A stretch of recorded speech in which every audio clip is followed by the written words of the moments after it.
Баршаларыңызға қайырлы күн.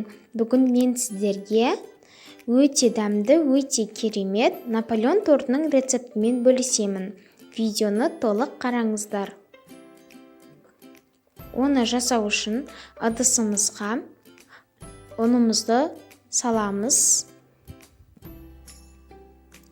Енді ғана тоңазытқыштан шыққан сармаймызды саламыз.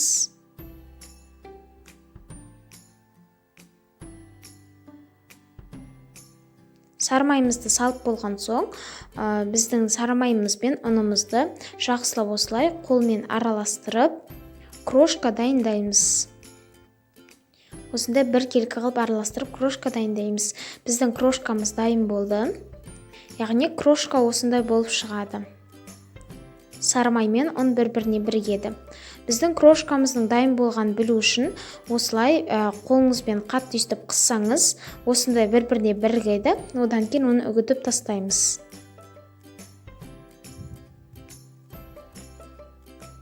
Енді бөлек ыдысқа бір жұмыртқаны аламыз. Бір жұмыртқаға салқын суымызды құямыз. Енді бір ас қасық сірке суымыздан қосамыз. Енді шым-шым тұз қосамыз. Жақсылап араластырамыз.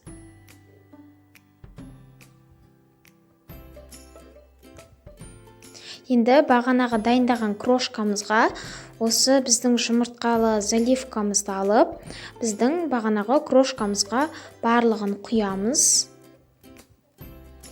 Бірден құйып жібереміз. Құйып болған соң жақсылап араластырамыз.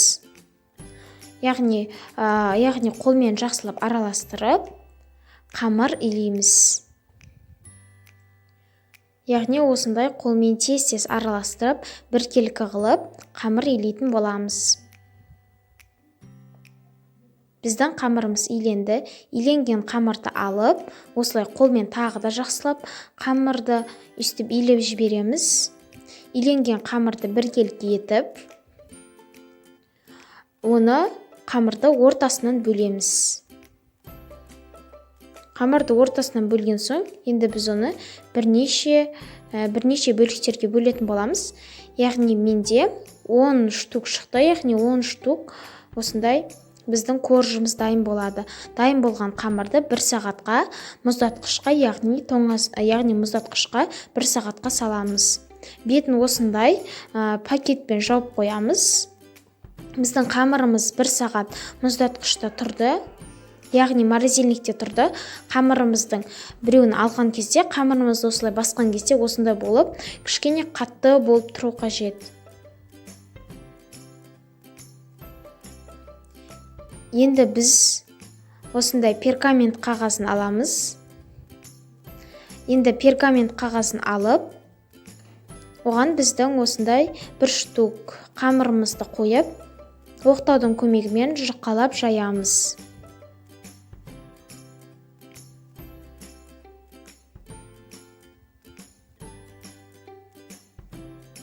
Оқтаумен біраз жұқалап жайған кезде шамалы ұнымыздан сеуіп жібереміз, көп қылып сеппейміз, азғантай ғана қыламыз. Біздің қамырымыз жайылды. Енді менде осы кольцода 24 диаметрлік форма бар.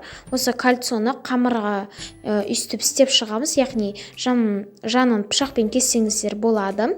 Одан кейін кольцомызды алып, артық қамыры ол бетін сәндеуге қолданылады. Біздің қамырымыздың бетін шанышқының көмегімен біраз жеріне үстіп басып шығамыз. Міндетті түрде шанышқымен басыңыздар. Яғни осындай болып шығады.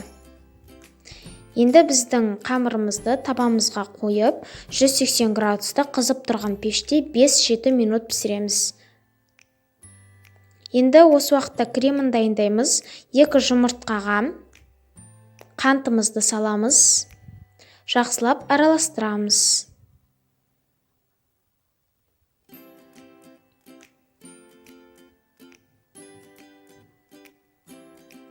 араластырып болған соң, енді біз оған ұнымызды қосамыз. 2 ас қасық ұн қосамыз. Тағы да араластырамыз.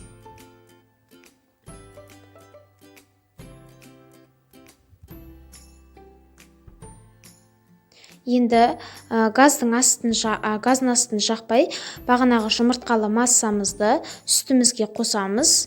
Одан кейін газдың астын жағып, міндетті түрде жақсылап араластырып тұрамыз. Осындай біздің заварной креміміз осылай қоюланып шығады.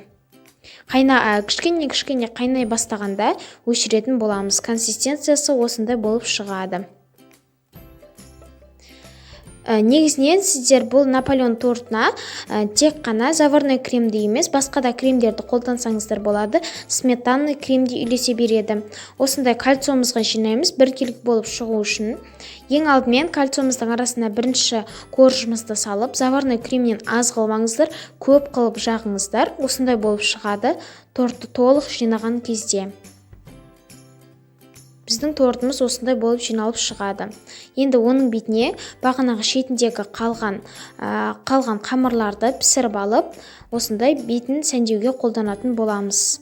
Барлығын осындай қолмен немесе блендермен еземіз. Бетін сәндедік. Енді мен тағы да сәндеуге бетіне малинаны қолданамын. Малинаны торттың әрбір жеріне осылай қойып шығамыз.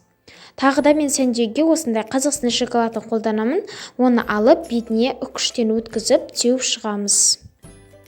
Біздің Наполеон тортымыз дайын. Енді біз бұны холодильникке 2-3 сағатқа қойып қоямыз. Енді уақыт өткен соң, біз тортымызды кесіп көреміз. Өте оңай болып кесіліп жатыр. Жасап көріңіздер. Біздің тортымыз осындай болып шығады. Өте дәмді болып шығады. Міндетті түрде жасап көріңіздер.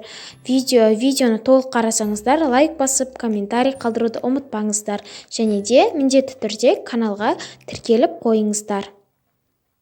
Енді бұдан да өте көп рецепттермен бөлісемін. Сіздермен болған Жібек.